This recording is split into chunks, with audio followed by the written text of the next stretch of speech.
in one sense, as we were speaking about to start this episode, trying to understand oneself and who you are, but also trying to understand other people and their nature, their background. In this way, you can create a more purposeful and directional society based on acceptance and love rather than fear and misunderstanding.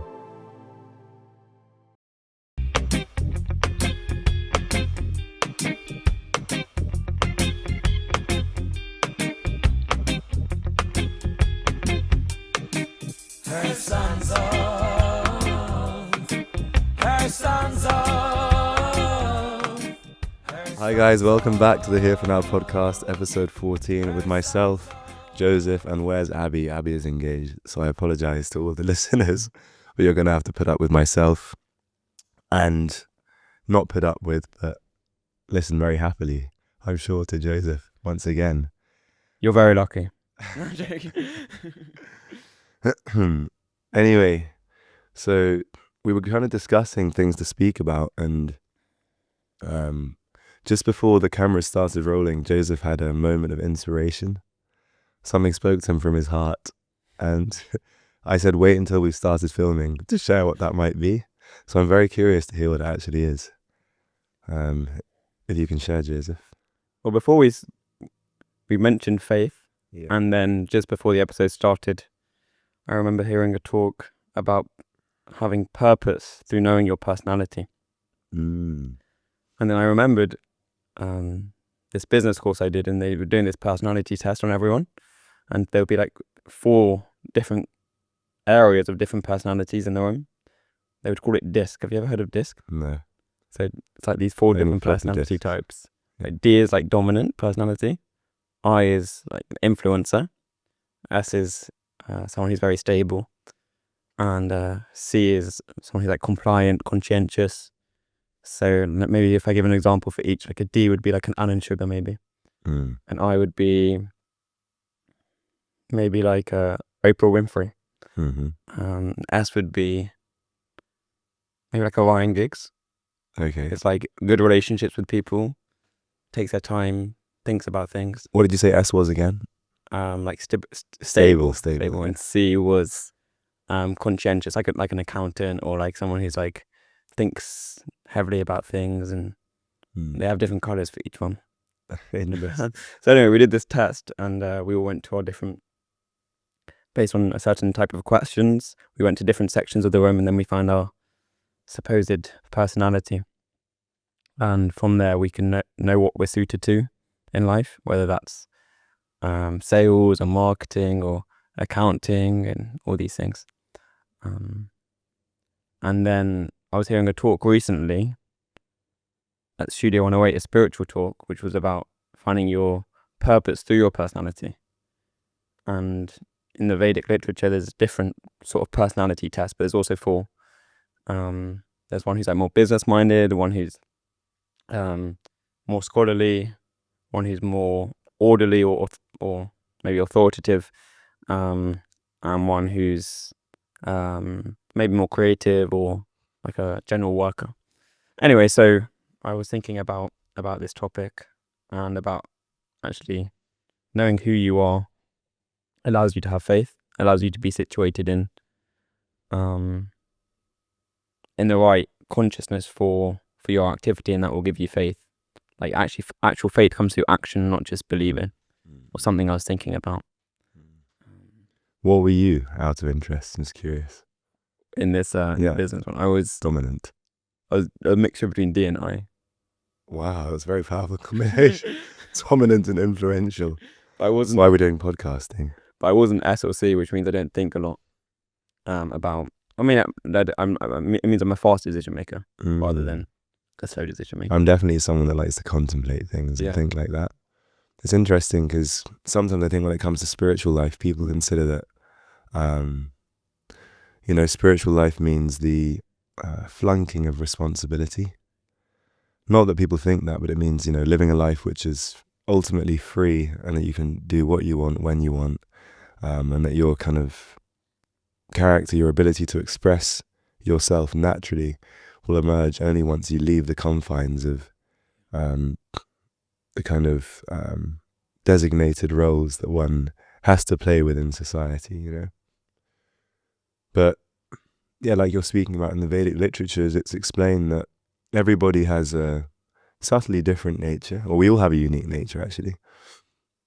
And that it's not through running away from that, but through taking responsibility and utilizing whatever assets we have in spiritual activity and in service that we can best contribute.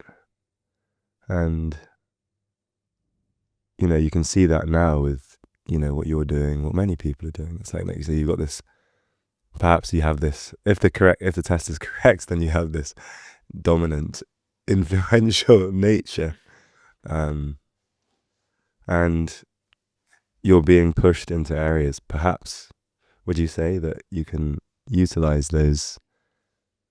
Yeah. An interesting thing that I got from that test was that it showed that the school system was meant for people who are S and C, and I was the opposite. I was D and I. And so S and C is like conscientious, thinks about things a lot, and you need, what they were saying is that you need both. You need to harmonize. So if you're a business owner, for instance, you need to look, if you already have a lot of D and I people, you need S and C people to balance them out. You need like a mix, which is the same in the Vedic literature as well. They said that like one is like the feet, one is the belly, one is the chest and arms, and one is the head, and it all works together. So spirituality isn't independent, but it's interdependent on different personalities. And yeah, there's 4 types that are described in the Vedic paradigm. Yeah. Which are called Brahmana, Kshatriya, Vaishya, and Shudra. Yeah. And so the Shudra is like the, you can say someone that's more inclined to maybe artistry, to work, to craft, this sort of thing. The Vaishya is someone who's more inclined to mercantile activity. So they might be a businessman or this sort of thing. Kshatriya, like you said, the ruler, the manager type, and Brahmanas are the ones that are scholarly or traditionally the priestly class, because for the ideal society, you would have these 4 different types of people working in harmony. And I think, you know, if we observe ourselves, perhaps we have a subtly heavier weight leaning towards one of those categories. It's not always the case. It's said that in ideal spiritual societies, those divisions were more clear, but nowadays there's less of a clear division, because people aren't living in such a dharmic or spiritually aligned way to maintain those sorts of systems. But I just find it interesting that in the ideal civilization, so the ruling class of people, the managers, these people, that they would have to take counsel and advice from the spiritual individuals, the Brahmanas, because that was the essence of upholding and maintaining ethics and morality and all of these things, that there was some sense of what is the right way of doing things. It's not that it was a complete free-for-all, but there was a spiritually aligned and correct way of doing things. Whereas now the people that are in positions of power in the world, you know, I mean, I don't need to name all the names, but virtually all of them, they're either more inclined towards money making than they are to protection and ruling in a way that's going to maintain spiritual value. Or they're simply self-interested. It's sense gratification that they're looking for. And so, when you have an imbalance in this way, then the world tends towards chaos, and you can just see it playing out. It's just I find it all so fascinating when you look at it from the Vedic paradigm, when you look at it like that. Yeah.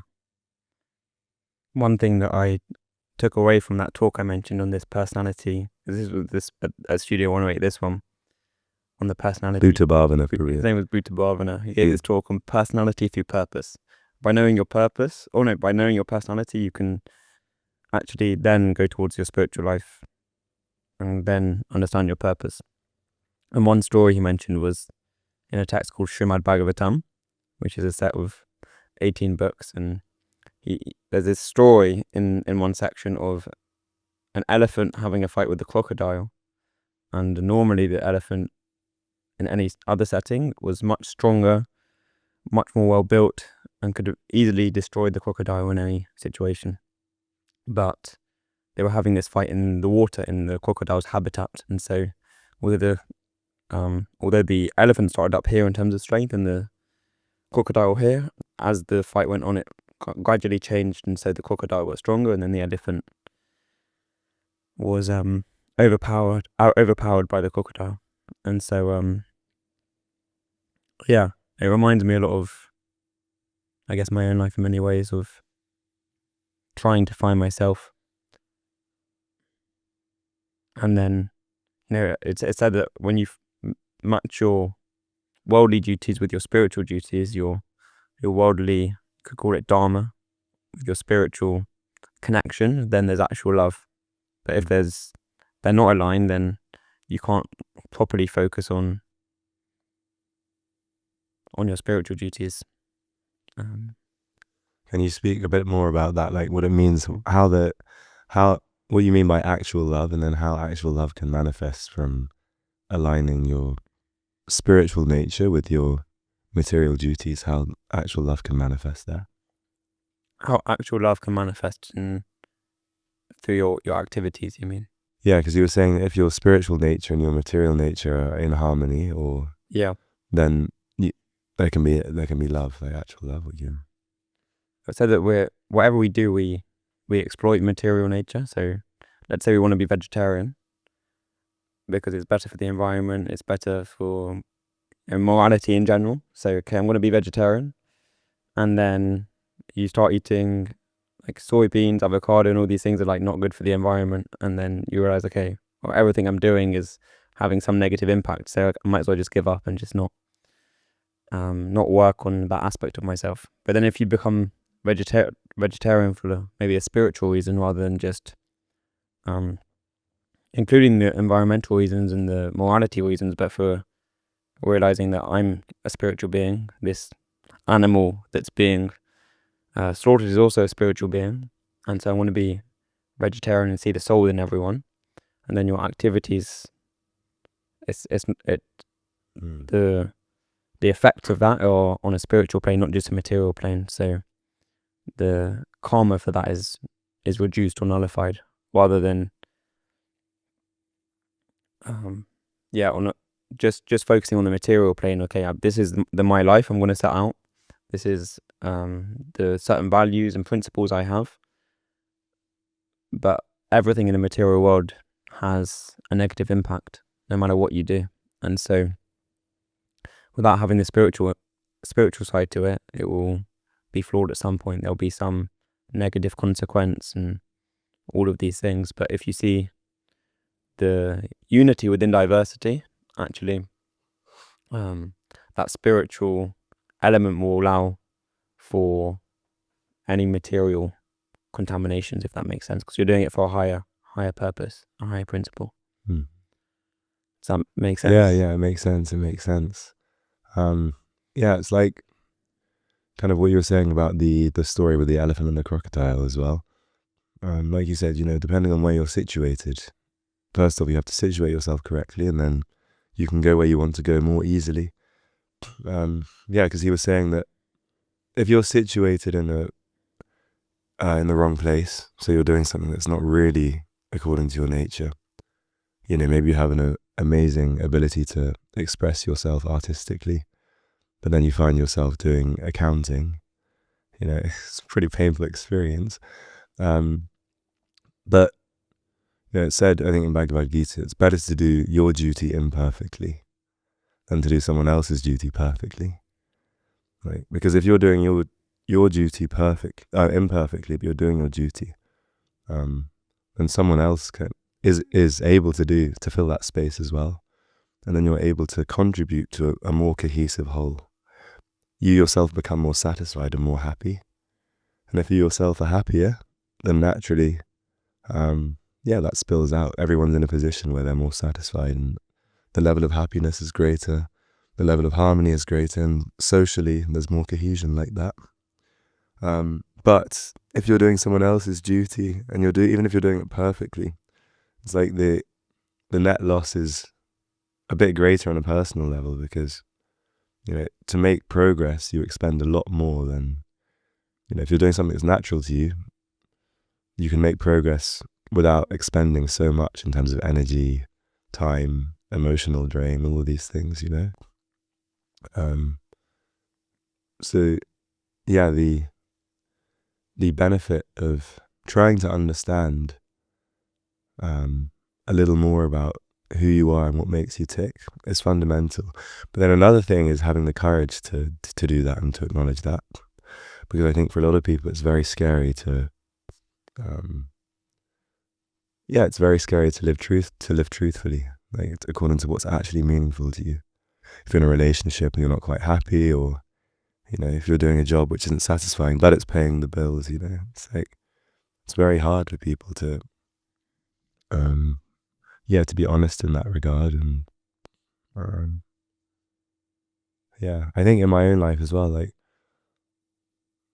for whatever reason, by God's grace, I was quite stubborn about doing things that felt right to me, like going to university from secondary school. Yeah, I remember, there were a lot of people, quite a few people doing subjects and things that perhaps they weren't very interested in, but they were quite practical and they were vocational. But if I was honest with myself, and I think if a lot of young people are honest with themselves, at the age of 18, it's quite rare to know what you want to do with your life. And so I just chose to do something that I enjoyed in a place that I liked, as opposed to do something that I don't really enjoy and doesn't mean anything to me in a place which has social acumen and status. And so I studied English literature, which I found fascinating and I loved, and philosophy. And I did it in Nottingham, my undergraduate. Nottingham University, it's like one of the most idyllic places, beautiful lakes, rolling hills, wonderful campus. Anyway, and I was very, very satisfied, and I felt very peaceful when I was walking around. And so I based my decisions on what I thought would lead to my ultimate happiness, really. And then after leaving university, I didn't want to lurch into a job that I didn't necessarily enjoy without knowing why I was doing it. And so I took time to consider, how can I live a meaningful life? What is it that I can do which will earn me some money, because you need money to survive practically, but where I can also do something meaningful? And I eventually settled upon the idea that doing something which can open people's eyes to the reality that was something deeper than the mind and body. I decided to do something which could communicate that message to a lot of people. And I thought that art was a way of doing that, because it oftentimes a great film or a great piece of music, it connects with you very deeply, emotionally. It kind of bypasses the intellect, the analytical mind, to a certain extent. And so I thought, if you can communicate a message that's powerful through those means, then it can touch more people and have more effect. So my plan was to travel around the world, actually, making documentary films, interviewing people of different cultures and faiths and backgrounds, but trying to find a common thread. Because as we often speak about in this podcast, pretty much all the suffering that exists in the world is because of people's identification with the body. But there's something beneath that connects us, which is the soul or consciousness, which all faiths speak about. And I ultimately wanted to help people. And I think a lot of people want to do that, but aren't quite sure how to do that in the ultimate sense. So taking some time to, and I can say I'm quite satisfied now, because ultimately it wasn't easy. It was actually quite difficult going against the grain in that regard, but it brought me to a place where I'm a lot more satisfied than I was previously. To a path which is taking me in a wonderful direction. So there's some difficulty initially with introspection and holding back from acting impulsively and just following what everyone else is doing, to try and understand oneself a bit more truthfully. But there's a great deal of benefit that can come in the long run from doing that, I think, from my own experience. Yeah. I heard recently that when you study yourself, you actually study the universe in many ways, because we're all made of the same thing. We all have a body, mind, intelligence. And so when you study yourself, you actually study another person too. You can understand them more. And so having a practice where you know yourself, you know why you're doing what you're doing, gives you a deeper foundation in life. An example of this is when I was in India a year ago, there was a teacher called Nimai Leela, and he was like the most amazing teacher ever. And he said for many, many years he was practicing spiritual life, but he didn't quite know what his role in society was. And he said he was never fully satisfied. He said he only became fully satisfied in his spiritual life when he started teaching it to others. And so he started teaching everything that he was learning to others. And then he was like, okay, I felt fully fulfilled and fully complete. And you could see he was like so expert at it. And he had these God-given talents with these analogies and these stories and metaphors. And it just made me realize that he spent some time understanding himself, understanding what he was good at, applying it. And then it's like the two go hand in hand. It's like a circle of knowing myself, acting in the world, knowing myself, acting in the world, and you get knowledge from both. Similarly, you get a lot of modern day preachers who actually aren't very happy within themselves, and they preach on a level out of fear. It's like, okay, if you don't follow me, you're going to hell, or if you don't follow this religion or faith, there's something wrong with you. And so they want to attract people in through fear. Whereas this person, Nimai Leela, he understood who he was, why he was here, and he taught out of love. And so the quality of people that came toward him was high because they wanted to follow that energy of love that was emanating from him, rather than an energy of fearful preaching, of fearful advertisements. Even you attract a lower kind of person. I was hearing a talk recently of a spiritual teacher called Devanrita Swami, who had association with the president of New Zealand a while ago, and the president was saying that there are two types of people in this world. There's the controlled and the controllers. And he was saying that you seem like a very, very intelligent man, so you should join the controller group rather than being the controlled, because you can be in the controlled and everyone's phones are being tracked. We advertise to everyone exactly what they want to see, and then separate people based on body identification and division and all these things, and then they're easy to control because they're anxious.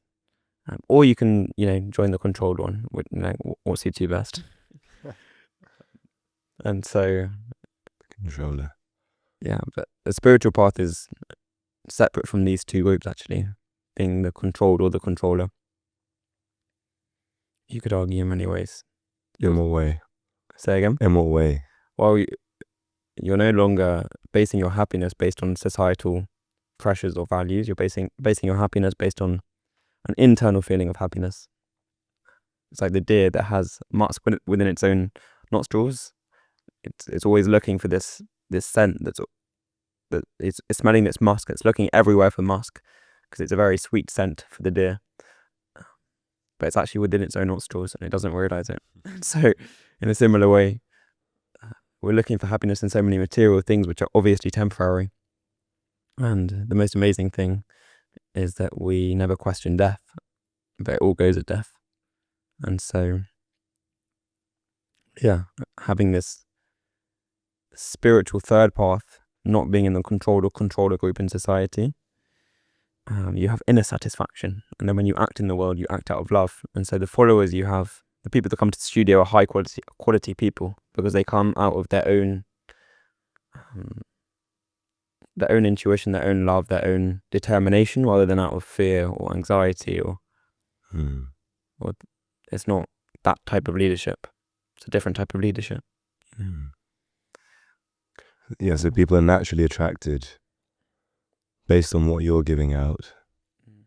Is that what you're saying? Is in that those people are naturally attracted based on... So I've heard that there's 4 types of leadership. There's like the one who leads out of love, and they're dutiful, and they do all things are necessary, but they have a genuine love for what they're doing. And so this person in my leader, I could tell that he loved what he was doing. He was so happy the whole time. He told so many stories. Like, he got people in tears, and he loved what he was doing so much.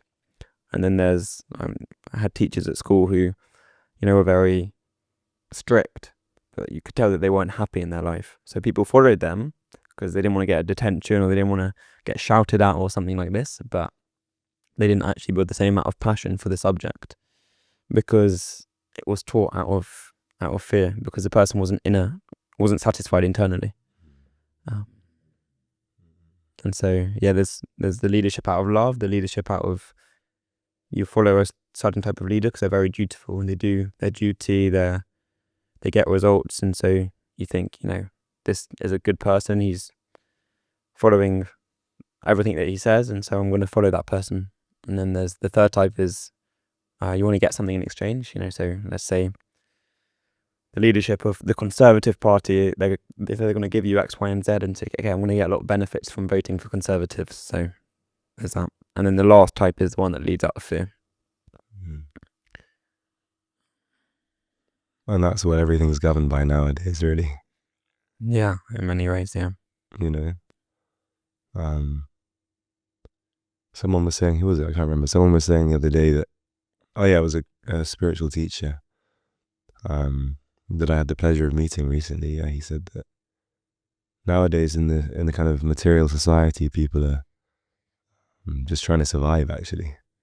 It's like people are trying to enjoy as well, but a lot of people are just trying to survive now. That's the state of the world that we find ourselves in.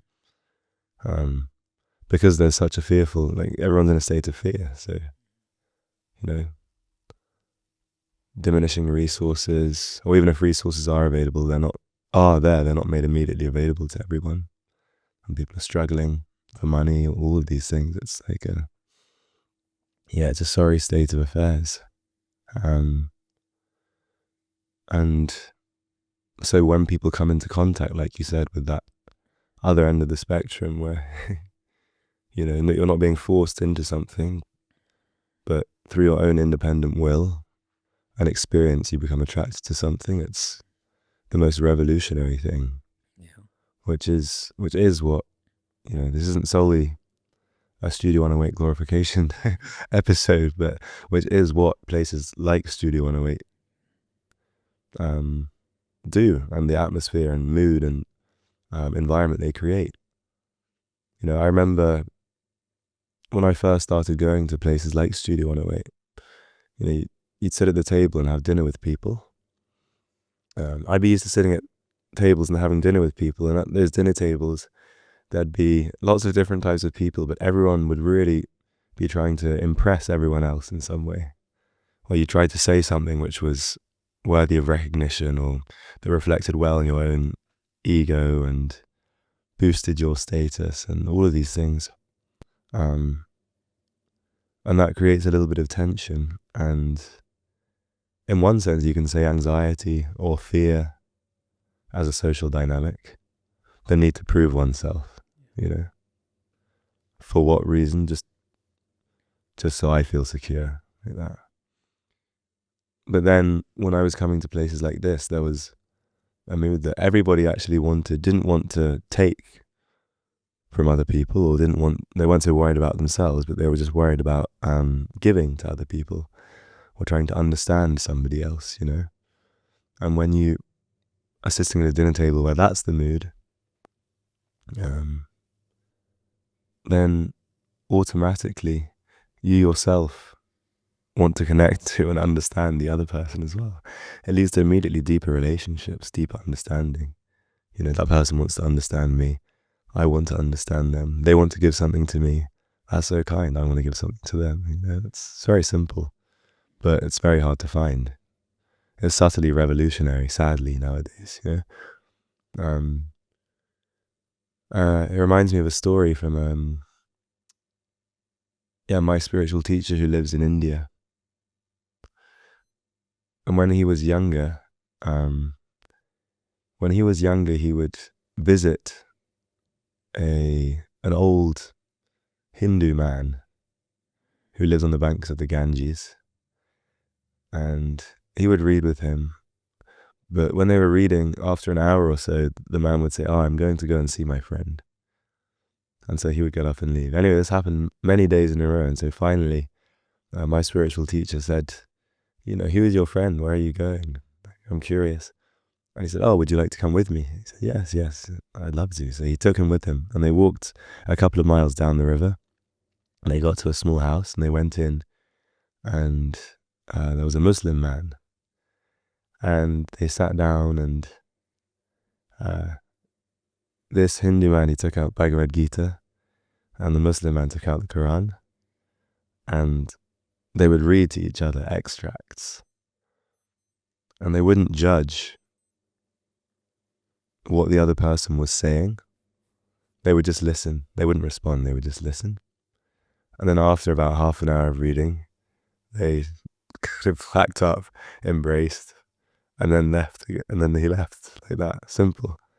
And my spiritual teacher thought, this is so interesting, and so wonderful. And he said to this Hindu man as they were walking back, how in a country which is actually rife with tension between, Hinduism and Islam in many ways, sadly, how is it that you're both old men, like deeply committed to your faith? Like, how is it that you have this relationship? And the man said, a dog recognizes his master no matter what clothes he's wearing, like this. And, this mood and commitment to trying to understand, in one sense, as we were speaking about to start this episode, trying to understand oneself and who you are, but also trying to understand other people and their nature, their background, rather than judging. In this way, you can create a more purposeful and directional society based on acceptance and love rather than fear and misunderstanding. Tune in again to the next episode. We're going to have to wrap up now, but it's good to be back. We hope to be uploading a bit more regularly in the coming weeks as well. Please forgive us for the delay. We've had some technical difficulties, but we'll see you guys soon. Thank you so much, Joseph, and thank you guys for tuning in.